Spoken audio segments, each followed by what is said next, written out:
Hello and welcome everyone. आज हम लोग देखने वाले हैं प्रश्न संग्रह 29। उससे पहले हमें घातांकों के जो नियम है, जो हमने पिछले वीडियोस में भी देखे थे, वो भी हम लोग वापस देखेंगे। और जो नए नियम है, ऐसे टोटल 9 नियम है। अगर ये 9 नियम आपको आ गए तो आपको ये पूरा पाठ आसानी से हल हो जाएगा। तो ये 9 के 9 जो नियम है उसको याद रखना है। पहला नियम जो है a की घात गुना a की घात m गुना a की घात n बराबर कितना आता है? a की घात m प्लस n। ये पहला, ये सूत्र है। जैसे पहाड़े याद रखने पड़ते हैं ना, वैसे ये सूत्र भी क्या करने पड़ेंगे, ये नियम जो है वो याद रखने पड़ेंगे। ठीक है, ऐसे इसको याद रखते समय कैसे याद रखोगे? अगर बीच में गुना होगा तो दोनों का क्या हो जाएगा? घातांकों का धन। और बीच में भाग होगा तो दोनों घातांकों का क्या हो जाएगा? माइनस। ठीक है, a की पहली घात, a की जो पहली घात है वो क्या आएगी? वो वही संख्या आएगी। ठीक है, चौथा नियम, a की जीरो घात, a की क्या, कोई भी संख्या का जीरो घात क्या आएगा? एक आएगा। चाहे मैं बोलूँ आपको -4 का जीरो घात भी क्या आएगा? एक आएगा। और 1000 भी ले लो, उसका घात जीरो घात भी क्या आएगा? एक आएगा। ठीक है, या -1000 भी ले लो, उसका जीरो घात भी क्या आएगा? एक आएगा। सबका जीरो घात क्या आता है? एक आता है, ये याद रखो।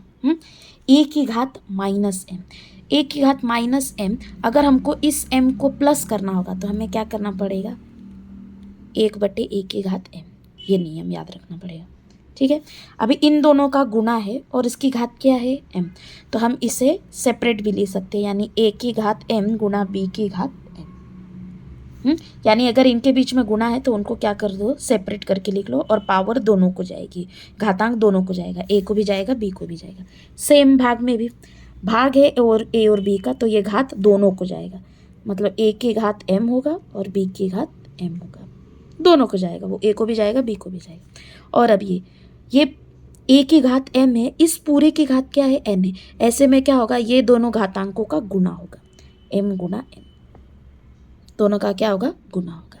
ठीक है, अब ये a/b की घात -m है, ये -m घात है, हमें इसे क्या करना है? प्लस करना है। तो प्लस करने के लिए याद रखिए, प्लस तो कर लेंगे हम, इसको -m को +m कर देंगे, पर उसके लिए क्या करने का पड़ेगा? अंदर की जो चीज़ है वो बदलनी पड़ेगी। a/b का उल्टा लेना पड़ेगा, यानी क्या लेना पड़ेगा? b/a। तो समझ में आया? तो ये जो 9 नियम है, इसी नियम पे ये पूरा पाठ और ये पूरा प्रश्न संग्रह 29 है। तो ये नियम एक बार देख लीजिए। अब हम प्रश्न संग्रह 29 को स्टार्ट करेंगे। पहला प्रश्न लेंगे। पहला प्रश्न, प्रश्न संग्रह 29 का सरल रूप दो। 15/12 की घात है 3 और इस पूरे की घात है 15/12 की घात 3 का घात है 4। तो हमें इसको सरल रूप देना है। सरल रूप देने के लिए ये याद रखिए, ये किसकी तरह दिख रहा है? इसकी तरह, कि एक को एक घातांक दिया गया है, उसके ऊपर भी क्या किया गया है? दूसरा घातांक दिया है। तो इसका सॉल्यूशन क्या है कि a की घात, इन दोनों का जो जो दोनों घातें दी गई हैं उन दोनों का क्या कर लेना है? गुणा। सेम रूल हम लोग यहाँ पे अपनाएंगे, ये जो दोनों घातें दी गई हैं उनको क्या कर लेंगे? गुणा कर लेंगे। ठीक है, पहले इसको लिख लेंगे जो ब्रैकेट में दिया गया है 15/12, इसको ऐसे कर ऐसे लिख लेंगे। सिर्फ ये जो दोनों घातें, इन दोनों का क्या हो जाएगा? गुणा, यानी 3 गुना 4। ठीक है, यानी क्या आएगा? 15/12 की घात 12। समझा? अब अगला प्रश्न, दूसरा। अगला देखिए, 3 की घात -4, 3 की घात 4 की घात -2। वापस सेम है कि एक को घात दिया गया और दो घातें दी गई है। दो घातें दी गई है तो हम दोनों घातों का क्या कर देते हैं? गुना।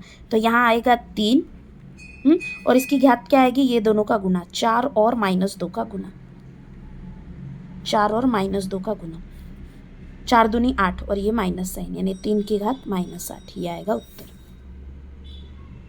ठीक है, 4 गुना -2, एक को माइनस रहेगा तो उत्तर को क्या आता है? माइनस। ठीक है, अगला प्रश्न, 1/7 की घात -3 के पूरे की घात क्या? 4। ठीक है, इसको कैसे करेंगे फिर हम लोग? 1/7 सेम है सब, ये पूरे के पूरे 10 प्रश्न सेम है, बस गुना करना है। -3 की घात, -3 और 4 को क्या करेंगे? गुना करेंगे, क्या आएगा? -12। एक याद रखो, एक को प्लस और एक को माइनस हो तो दोनों का गुना क्या आएगा, माइनस आएगा, ठीक है। और अगर दोनों को माइनस माइनस हो तो क्या आएगा, प्लस। अगला प्रश्न चौथा। एक बात याद रखो, जब अगर दोनों संख्या को प्लस प्लस का साइन हो, समान चिन्ह हो, तो उत्तर हमेशा किस में आता है, प्लस में। देखो प्लस प्लस है दोनों का, उत्तर प्लस में आएगा, दोनों के बीच में गुना हो। माइनस माइनस है दोनों का और गुना हो तो भी उत्तर क्या आएगा, प्लस, क्योंकि सेम साइन है। पर अगर साइन अलग हो, एक को प्लस हो एक को माइनस हो, तो उत्तर किस में आएगा, माइनस में। सेम, एक को प्लस है एक को माइनस है, उत्तर किस में आएगा, माइनस में। समान चिन्ह होगा तो उत्तर प्लस में, अलग अलग चिन्ह होगा तो उत्तर किस में, माइनस में। तो जैसे ये अगला चौथा प्रश्न है, देखिए माइनस है, इनका क्या करना पड़ेगा, हमें गुणा करना पड़ेगा। पहले जो 2/5 है उसको एज इट इज लिख लेंगे, -2 और -3 का गुणा, ठीक है। -2 सेम साइन है ना, दोनों को सेम साइन है तो उत्तर क्या आएगा, +6। 3 दूनी 6 होता है, +6। यहाँ पे सेम साइन था नहीं, इसको माइनस था इसको प्लस था, इसलिए उत्तर किस में आया, माइनस में। पर यहाँ पे देखिए सेम साइन है, इसलिए उत्तर किस में आएगा, प्लस में। अगला प्रश्न 5वां। 6 की घात 5 गुना 4 करेंगे, इन दोनों का गुना कर देंगे, कितना आएगा, 20। अगला 6/7 की घात 5 पूरे की घात कितनी, 2, ठीक है। 6/7 इन दोनों का गुना, दोनों को सेम साइन है, दोनों प्लस प्लस है, इसलिए उत्तर किस में आएगा, प्लस में। 5 दूनी 10। 6वें का उत्तर देखते हैं 7वां प्रश्न। 2/3 की घात -4 5 इन दोनों का गुना होगा, -4 और 5 का। एक को प्लस साइन है एक को माइनस साइन है, एक को प्लस है एक को माइनस, तो उत्तर किस में आएगा, माइनस में। 4 पंचे 20, -20 आएगा, ठीक है। अगला है 5/8 की घात 3 की घात -2 इन दोनों का भी क्या होगा, गुना। 3 और किसका, -2 का गुना। एक को प्लस साइन है एक को माइनस, तो उत्तर किस में आएगा, माइनस में। 3 दूनी 6। 9वां प्रश्न। 3/4 की घात 6 की घात 1 इन दोनों का क्या होगा, गुना। 3/4 6 गुना 1, 6 गुना 1 कितना होगा, 6। अगला प्रश्न 10वां आखिरी। 2/5 की घात -3 पूरे की घात 2 इन दोनों का क्या होगा, गुना। पहले 2/5 को एज इट इज, ये जो ऊपर दिख रहे दोनों का गुना, -3 और 2 का गुना। दोनों को सेम साइन है क्या, देखिए इसको माइनस है इसको प्लस है, यानी उत्तर किस में आएगा, माइनस में। सेम साइन होता तो उत्तर प्लस में आता, पर यहाँ पे अलग अलग साइन है, माइनस प्लस, इसलिए उत्तर किस में आएगा, माइनस में। 2 3 6 और ये माइनस इसका साइन। ये पहले 10 के उत्तर। अब अगला दूसरा प्रश्न। नीचे दी गई संख्याओं को धन घातांक का उपयोग करके लिखो। मतलब नीचे जो संख्याएं दी गई है इनकी घातांक ऋण में दी गई है, तो हमें जो घातांक के 9 नियम देखे थे उसमें से देख के हमें इस घातांक को क्या करना है, पॉजिटिव करना है, ठीक है।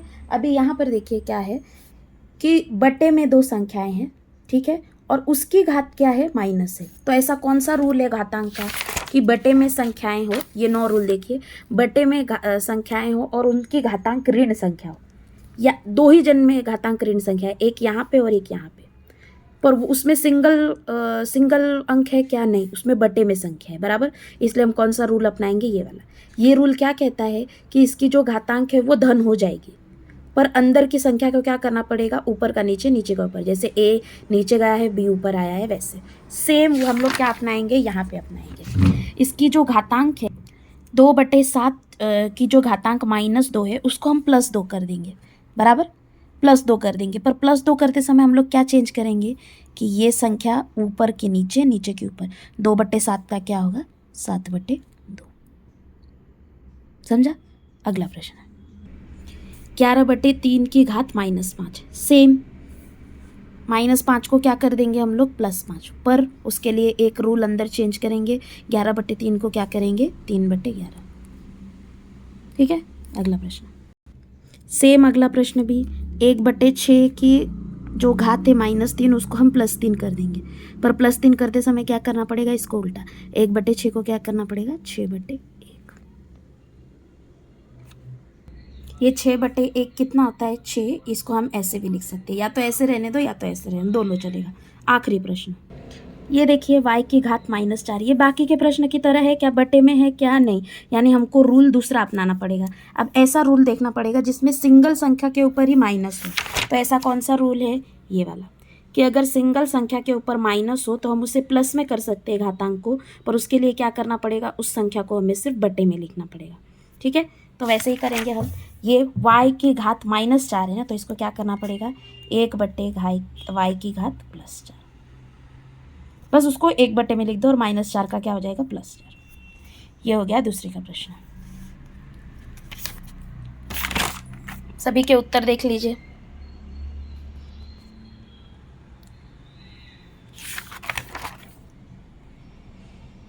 मिलते हैं अगले लेक्चर में कल, तब तक के लिए थैंक यू।